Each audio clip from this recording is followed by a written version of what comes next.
Di era dekade 2020-an ini, kemajuan revolusi industri 4.0 atau industri 4.0 semakin pesat di berbagai aspek kehidupan manusia.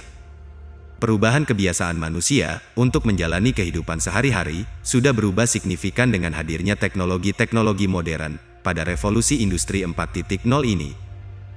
Revolusi industri 4.0 juga beriringan dengan munculnya Society 5.0 atau masyarakat 5.0.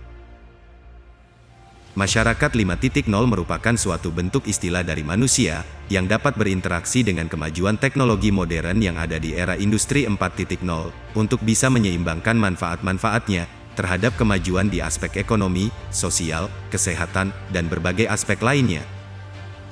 Agar bisa mencapai terjadinya kemajuan di aspek-aspek tersebut, penting bagi kita untuk membangun suatu kerangka kokoh di dunia pendidikan kepada masyarakat, khususnya tenaga pendidik dan peserta didik. Kerangka kokoh tersebut bisa mulai dibangun dengan media pembelajaran digital interaktif. Salah satu contoh media pembelajaran digital interaktif tersebut adalah dengan pendekatan virtual reality. Virtual reality atau VR merupakan suatu teknologi interaktif di mana penggunanya dapat berinteraksi dengan lingkungan virtual serta benda-benda di dalamnya dalam bentuk 3 dimensi yang menyerupai bentuknya di dunia nyata dengan skala dimensi yang dapat disesuaikan. Melalui virtual reality, proses pembelajaran bisa tanpa bentuk fisiknya di dunia nyata, melainkan ditampilkan dan interaktif secara virtual, dengan bantuan headset berlayar natif, atau dedicated monitor yang diletakkan di kepala kita, atau disebut dengan head-mounted display, serta controller atau remote, yang digunakan tangan kita untuk dapat berinteraksi dengan benda-benda, dan berbagai interface lain di dunia virtual pada virtual reality. Selain itu, pada head-mounted display tersebut juga sudah ada output audio, dengan speaker atau dengan earphone yang dipasangkan ke earphone jack di head-mounted display. Manfaat atau keuntungan dengan mengimplementasi virtual reality adalah dapat menghemat ruang serta biaya yang digunakan untuk proses pembelajaran. Contoh dari implementasi virtual reality yaitu untuk proses praktikum dan untuk proses pelatihan atau training.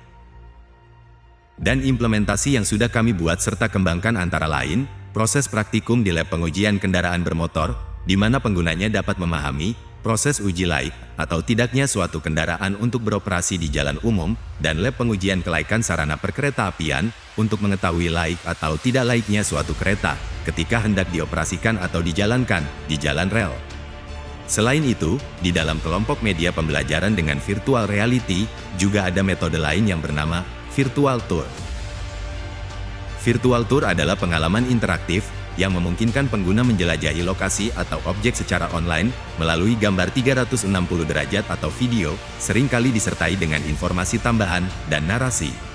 Berbeda dengan virtual reality atau VR, yang memerlukan perangkat khusus dan menawarkan pengalaman imersif yang menyeluruh, Virtual Tour umumnya dapat diakses melalui perangkat biasa, seperti komputer atau smartphone, menyediakan akses mudah tanpa memerlukan peralatan khusus.